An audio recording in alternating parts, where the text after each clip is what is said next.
Hola, mi nombre es Cristian Felipe Zapata, soy estudiante de física de la Universidad del Quindío y en este video les voy a hablar acerca del funcionamiento del motor de corriente directa.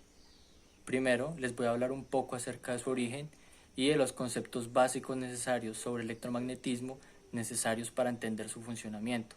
Además, tendremos una breve charla con alguien con más de 50 años de experiencia práctica en esta área, para finalmente concluir lo aprendido con una construcción casera de un motor eléctrico. El motor eléctrico fue inventado en 1740 por el físico croata Andrew Gordon. Su uso no tuvo mayor crecimiento hasta 1866, cuando el inventor alemán Werner von Siemens patentó el dinamo. El dinamo es similar al motor eléctrico, solo que el dinamo se usa para obtener energía eléctrica a partir del movimiento, proceso contrario al del motor eléctrico, que genera movimiento a partir de la energía eléctrica. La contribución de Werner provocó avances en el motor eléctrico e introdujo las bases electrónicas de la ingeniería eléctrica, con la cual se aplica la electricidad y el magnetismo en la obtención, distribución y utilización de la energía eléctrica. El motor eléctrico es una máquina que transforma energía eléctrica en energía mecánica, es decir, transforma la energía asociada al movimiento de una carga eléctrica en la energía que contiene el movimiento de una masa. Además, con el uso del mismo principio del motor eléctrico se construye el dinamo, el cual transforma energía mecánica en energía eléctrica. El motor eléctrico es un artefacto básico de tecnología que podemos encontrar desde carritos de juguete hasta medios de transporte eléctricos, y el dinamo es muy común verlo en vehículos y bicicletas en los cuales se aprovecha la energía del movimiento del vehículo para obtener energía eléctrica. Antes de mencionar las piezas que componen un motor eléctrico, es pertinente hablar de qué es la corriente que permite su funcionamiento. La corriente eléctrica es el movimiento de cargas eléctricas a través de un material. Estas cargas eléctricas son electrones, partículas de carga negativa que orbitan los núcleos de los átomos. Entonces, toda maquinaria eléctrica funciona con el movimiento de las cargas a través de los circuitos y demás componentes que permiten su funcionamiento. Además de la corriente eléctrica, también es necesario hablar acerca del campo magnético. El campo magnético es una descripción matemática básica que es necesaria para entender la influencia que hay entre dos objetos magnéticos. En este caso podemos ver que las líneas de campo magnéticos van de las cargas positivas a las cargas negativas, o lo que es equivalente, de los lugares de mayor potencial a los de menor potencial. Un ejemplo del campo magnético lo podemos ver en la Tierra. Los campos magnéticos del planeta van del polo norte magnético al polo sur magnético, y esto nos protege de las ráfagas solares, formando a su vez las conocidas como auroras boreales. Además del campo magnético, debe haber un fenómeno que produzca la fuerza para mover el rotor del motor.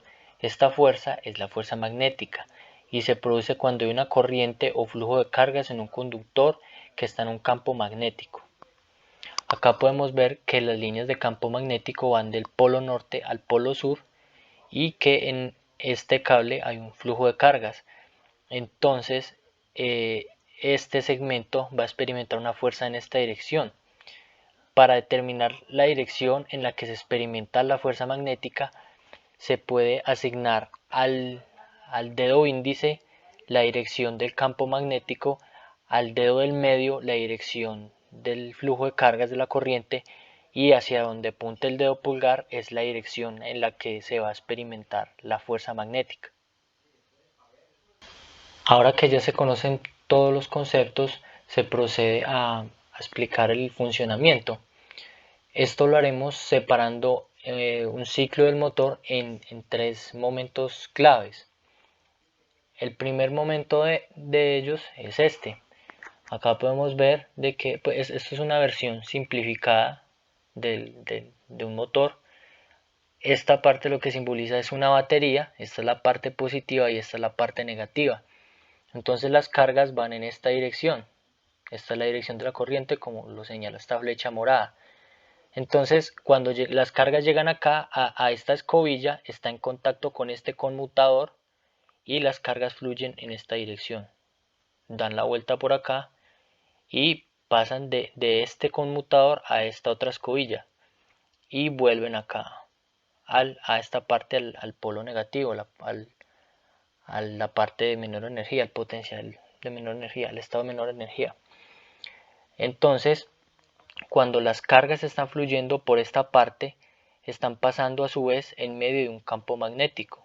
Acá las líneas de campo van de este polo norte a este polo sur. Entonces, lo que sucede es que este rotor va a girar hasta la siguiente posición. En la siguiente posición podemos analizar que esta escobilla está en contacto con este conmutador y con este conmutador, y esta escobilla está en contacto también con ambos conmutadores. Acá no hay una diferencia de potencial. Si no hay una diferencia de potencial, las cargas no pueden fluir a través de este rotor. Y si no hay un flujo de cargas, pues tampoco va a haber una fuerza magnética. Acá el rotor continúa su movimiento debido a la energía que ya había adquirido en el momento que ya mencionamos. De no ser por eso, el rotor acá se detendría, pero debido a la conservación de la energía, él continúa girando hasta una posición en la que ya cada una de las escobillas no está en contacto con ambos conmutadores, que es la siguiente posición. En la siguiente posición, cada una de las escobillas vuelve a estar en contacto con solo un conmutador. Esta escobilla con este conmutador y esta escobilla con este conmutador. Entonces de nuevo vuelve a haber un flujo de cargas que se viene por acá, da la vuelta por esta espira y viene acá, y de nuevo va a experimentar una fuerza magnética debido a que está pasando en medio de un campo magnético. Este ciclo se repite de manera indefinida y es el movimiento que vemos típico del rotor en un motor.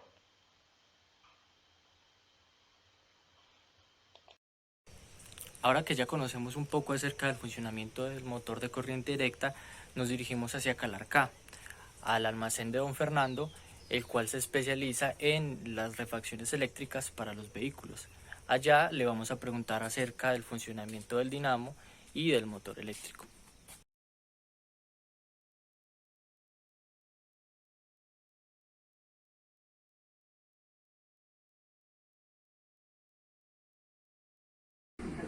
Entonces, ¿esto le tiene que entrar corriente? Sí, cuando el positivo de la batería le entra corriente para que él genere. Por aquí, por este lado le entra. Por aquí, positivo. Y al otro lado, acá lo que... La banda, sí, la banda. Sí, la energía mecánica. La que lo hace girar, sí.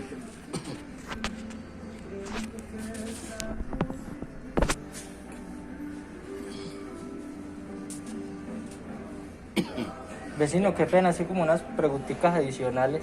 ¿Usted hace cuánto trabaja con esto? Esto hace 50 años. 50 años. ¿Y usted cómo aprendió a hacer todo esto? Trabajando, la práctica. La experiencia así empírica. Claro. Ay, fue madre, muy berraco. La práctica es el maestro. No, me imagino, sí.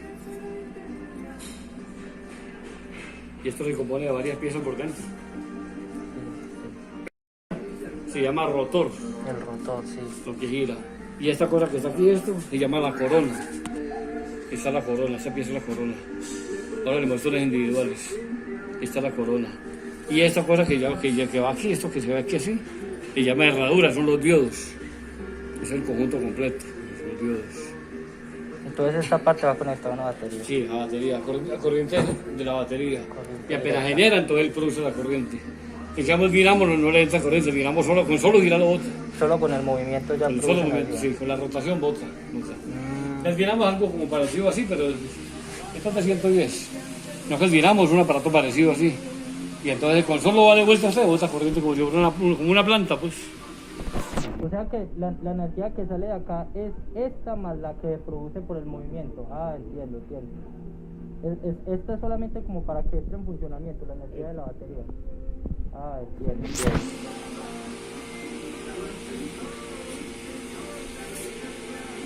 Esto, lo que gira aquí se llama rotor, que es esto, un rotor. Esto. Es un embobinado, ¿sí? Un Parecido rotor. también como el del motor normal, ¿cierto? Sí. Sí. Se llama un rotor. Y este entra aquí. Esto se llama corona. Entonces la rotación aquí es la que hace botar el campo magnético. La que hace botar. Esto se llama corona. Corona y esto es un rotor. Entonces él gira aquí internamente y lleva una pieza que llama... ¿Qué buena para aquí? Mala.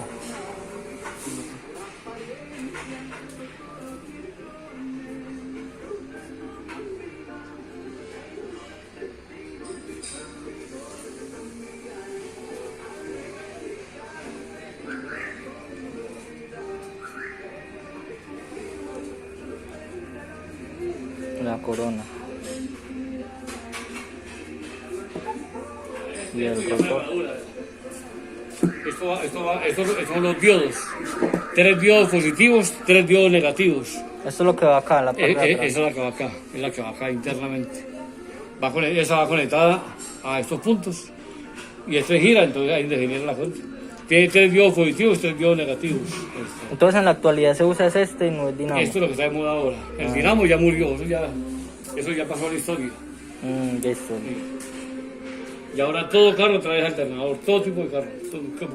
Dígase automóvil, dice camión, mula, lo que sea, todo es alternador. Ahora años atrás era dinamo, todo. Las bicicletas aún creo que lo utilizan. Algunas Sí, bicicletas. un dinamito que ha pegado la llanta, sí. Pues ya poquito, también se ve muy poquito, ya muy poquito de mí. Y entra aquí. Esto se llama regulador. ¿Y este para qué es? Esto es para que la corriente que manda no la manda directa a la batería, porque todo es muy potente. Y entonces la quema. Entonces eso la manda aquí y esto lo regula a determinado voltaje. Esto la regula a 14.2 voltios. Es la carga ideal para la batería. 14.2. Si no le pusiera esto, la mandaría directa, entonces mandaría 50, 60 voltios y quemaría la quema. La quemaría. Esto se llama regulador de corriente. Regulador. Lo puedo ver. Regulador de corriente. Esa la manda aquí y esta la regula a la capacidad de descarga.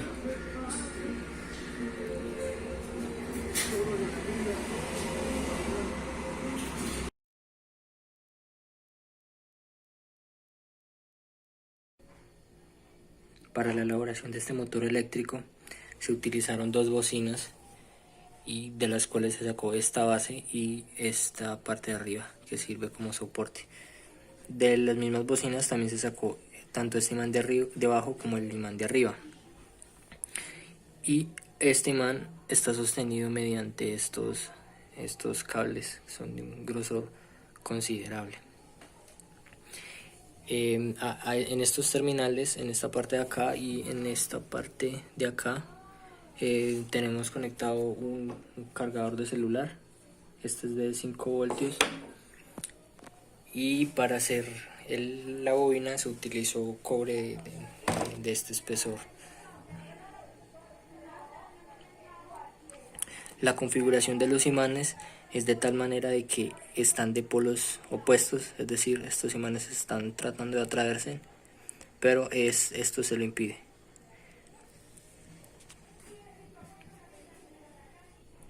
Cuando se invierte el imán de arriba o el de abajo, de manera que quedan con los mismos polos, es decir, se quedan repeliéndose, este rotor deja de girar.